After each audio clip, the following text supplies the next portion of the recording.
আমরা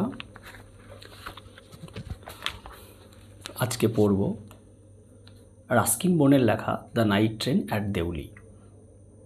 এখানে দেউলি হচ্ছে একটা শহরের নাম বা একটা ট্রেন স্টেশনের নাম।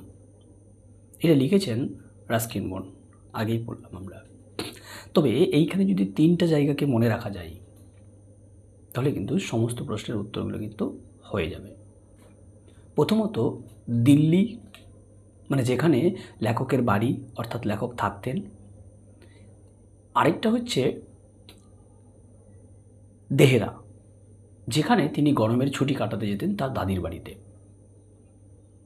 আর এই দিল্লি থেকে দেহরা পর্যন্ত যেতে তার মাঝখানে একটা স্টেশন পড়তো, সেই স্টেশনটার নাম হচ্ছে গিয়ে দেউলি। তাহলে তিনটা জায়গা আমাদের মনে রাখতে হবে। একটা হচ্ছে গিয়ে দিল্লি, লেখকের বাড়ি অর্থাৎ রাস্কিন বন্ড, মানে এই গল্পে যেটা আমরা উল্লেখ করছি বা বুঝছি। তারপরে মাঝখানে একটা স্টেশন ছিল, সেটার নাম হচ্ছে গিয়ে দেউলি। তারপরে তিনি যাবেন দেহরাতে। এইখানে আমরা যদি দেখছি তো লেখক বলছেন যে আমি যখন কলেজে ছিলাম তখন আমি গরমের ছুটিটা কাটাতে যেতাম আমার দাদির বাড়িতে। তো এইখানে বলছেন যে ছুটি কাটাতে যেতাম, ঠিক আছে, বলছে আমি আমাদের সমভূমি অর্থাৎ দিল্লি থেকে বেরিয়ে যেতাম আর্লি ইন মে। তোমাদের মনে রাখবে গল্পে কিন্তু আর্লি ইন মে কথাটা আছে, মানে মে মাসের প্রথম দিকে লেখক বেরিয়ে যেতেন বাড়ি থেকে ট্রেন ধরে। কিসের উদ্দেশ্যে? ওই গরমের ছুটির উদ্দেশ্যে লেখক কিন্তু বেরিয়ে যেতেন। কোথায় যেতেন? তার দাদির বাড়িতে যেতেন। তার দাদির বাড়ি কোথায়? এই দেহরাতে। আর বলছে ছুটি কাটানো হয়ে গেলে পরে আমি কিন্তু একবারে জুলাইয়ের শেষের দিকে, এখানে আছে লেট ইন জুলাই, অর্থাৎ জুলাইয়ের শেষের দিকে কী করতাম? রিটার্ন করতাম, অর্থাৎ ফিরে আসতাম। তাহলে সমতল ভূমিতে ফিরে আসতেন লেখক। সমতল ভূমি বলে তো দিল্লিতে ফিরে আসতেন। তো বলতে চাইছে এই যে আমি একটু আগেই বললাম, তো দেউলি বলে একটা ছোট স্টেশন আছে। হ্যাঁ, দেহরা ঢোকার আগে আগে একটা স্টেশনে ট্রেনটা দাঁড়ায়। তবে এখানে দেউলি যে স্টেশনটা আছে ওইখান থেকে দেহরার দূরত্ব বলে দিয়েছে 30 মাইল, 30 মাইলস। ঠিক আছে, যে দেউলি স্টেশন থেকে দেহরার দূরত্ব। আর বলছে যে দেউলি স্টেশনটা এমন একটা জায়গায় যেখান থেকে, ঠিক আছে, ভারতীয় তরাই অঞ্চলের যে ঘন জঙ্গল সেটার কিন্তু শুরু বা সৃষ্টি হয়েছে ওইখান থেকেই। তাহলে তোমাদের বইয়ে যে প্রশ্নটা আছে, প্রশ্ন যে আছে বলছে beginning of the heavy jungles of the Indian Terai, মানে ইন্ডিয়ান তেরাই মানে ভারতীয় তরাই অঞ্চলের যে শুরুটা ঘন জঙ্গলের, সেটা কিন্তু ওই কি বলবো দেউলি স্টেশন থেকেই শুরু। তারপরে বলছে ট্রেনটা দেউলিতে পৌঁছাতো। বলছে আমি যখন ছুটি কাটাতে যেতাম তো দেউলি স্টেশনের উপর দিয়ে যেত, তো দেউলিতে ট্রেনটা দাঁড়াতো। বলছে অ্যাবাউট 5 মিনিটস, 5টার সময় ট্রেনটা ঢুকতো দেউলিতে।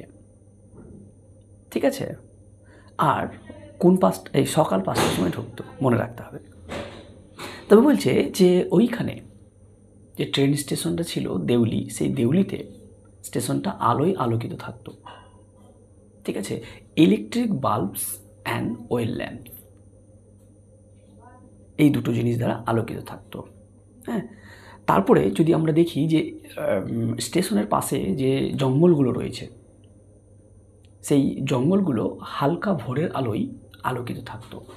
তোমাদের বইয়ে যে প্রশ্নটা আছে ফেইন্ট লাইট অফ ডন, মানে ভোরের হালকা আলোয় আলোকিত থাকতো কি ওইখানকার যে রেল লাইনের যে আশেপাশে যে জঙ্গলগুলো সেগুলো। বলছে দেউলিটা ছিল একটা লোন স্টেশন, অর্থাৎ নির্জন একটা স্টেশন। বলছে এইখানে ছিল একটা স্টেশন মাস্টারের জন্য অফিস রুম, আর যাত্রীদের জন্য কি ছিল? Waiting room. অর্থাৎ স্টেশন মাস্টার থাকবে, যেখান থেকে হয়তো ট্রেনের সিগন্যাল দিবে, হয়তো বেরিয়ে এসে, বা হয়তো আরও ইত্যাদি ইত্যাদি কাজকর্মগুলো যেখানে ছিল। আর ওয়েটিং রুম ছিল একটা, মানে যাত্রীরা যে অপেক্ষা করবে সেটা। তো বলছে যাত্রীদের অপেক্ষা রুম ছিল, ঠিক আছে, কিন্তু ওইখানে কোনো যাত্রী উঠতও না, অর্থাৎ দেউলি স্টেশনে উঠতও না এবং নামতও না। তবে ওইখানে দেউলি স্টেশনে যদি দেখি তাহলে বলছে একটা টি স্টল ছিল, অর্থাৎ চায়ের দোকান ছিল। আর একজন ফ্রুট ভেন্ডর, ফল বিক্রেতা ছিল, আর কিছু স্ট্রে ডগস তোমাদের বইয়ে আছে, অর্থাৎ কিছু রাস্তায় ঘুরপির করা কুকুর সেখানে কিন্তু দেখা যেত। আর বেশি কিছু দেখা যেত না। আর ট্রেনটা না ওই দেউলি স্টেশনটা একদম পুরো 10 মিনিট থেমে থাকতো। তারপরে পরেই ট্রেনটা আবার ছেড়ে দিত, তখন জঙ্গল দিয়ে মানে জঙ্গলে ঢুকে যেত, মানে জঙ্গলের যে দুই ধার বরাবর জঙ্গল আছে সেইগুলো ঢুকে মানে কি রেল লাইনে চলে যেত। বলছে সেই দেউলি স্টেশনে ওই তো বললাম যে ট্রেনে কেউ উঠতো না এবং নামতোও না, ঠিক আছে। তবে ট্রেনটা তো পুরোপুরি 10 মিনিট দাঁড়াতো সেখানে। তবে সেখানে কোনো কুলি দেখা যেত না দেউলি স্টেশনে। তারপরে কি বলছে যে 10 মিনিট হয়ে গেলেই গার্ড কী করতো, হুইসেল দিত আর ট্রেনটা তৎক্ষণাৎ একবারে ছেড়ে দিত। আর ছেড়ে দেওয়ার সঙ্গে সঙ্গে আমাদের পিছন পড়ে যেত দেউলি স্টেশনটা, আর ভুলে যেতাম কোনটাকে, ওই দেউলি স্টেশনটাকে ভুলে যেত, লেখক ভুলে যেতেন। তো লেখক মনে মনে ভাবছে, অবাক হয়ে ভাবছে যে এই স্টেশনের ওয়ালের পিছনে কি ঘটছে, এগুলো কোনো না কুলি আছে, না কোনো কিছু আছে, না প্যাসেঞ্জার উঠছে নামছে, কোনো কিছু না। হঠাৎ করে ট্রেনটা কী করলো, দাঁড়িয়ে গেল।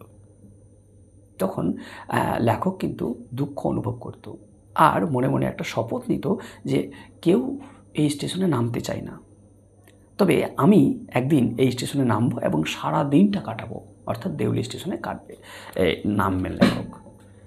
ঠিক আছে, আজকে এখান থেকে না রেখে আমি আরও একটু বাড়িয়ে দিব। তো তারপরেই লেখক বলছেন, যখন আমার বয়স 18, ঠিক আছে, আমার দাদিমার বাড়িতে যাচ্ছিলাম আর দেউলি স্টেশনে ট্রেনটা আবারও দাঁড়িয়েছে। তারপরে তখন দেখছি কি একজন মেয়ে ঝুড়ি বিক্রি করতে করতে প্ল্যাটফর্মে কিন্তু আসছে, বা প্ল্যাটফর্মে ঝুড়ি বিক্রি করছে। সেই এই গল্পের হিরোইন কিন্তু সেই। আর যদি আমরা দেখি যে এখানে রাস্কিন বন্ড তার নিজের